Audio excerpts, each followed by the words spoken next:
first restaurant I've ever painted. When I was first approached about it, it was quite confusing because the restaurant didn't exist yet, and I couldn't quite see their vision.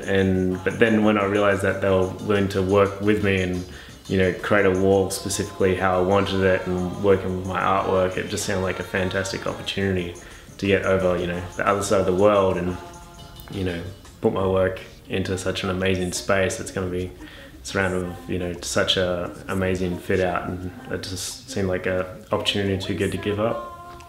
I started painting around 2001 when I first moved to the city. I kind of grew up in a rural area, and then once I moved to the city and started seeing all this street art and graffiti, mainly when I was skateboarding, it started to influence me. I started doing little bits and pieces here and there, and I wouldn't know how many pieces I've created to date. Like since 2001, I was doing hundreds of stencils and stickers.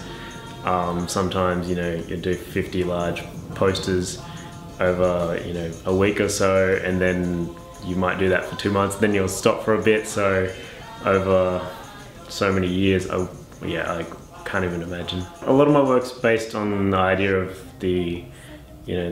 exploring the idea of like beauty and decay. And with MOMMI, we discussed it early on about having painting a wall here, and I was like, I don't want to paint a wall that's just like a clean white blank surface. So we talked about building a wall that was out of brick instead, so I had that texture, and that kind of gives me that hard surface to work with, and then you paint in this kind of beautiful image over the top of that. Kind of starts to get that relationship happening between the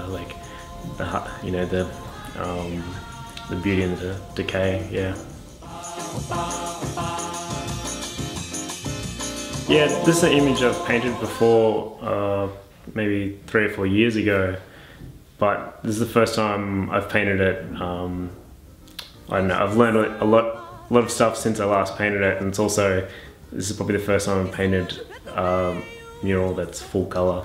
And just doing something in full colour in this environment just really kind of brightens the space up, and I just kind of love that when I walk in the door and I can just see it across and just lights up.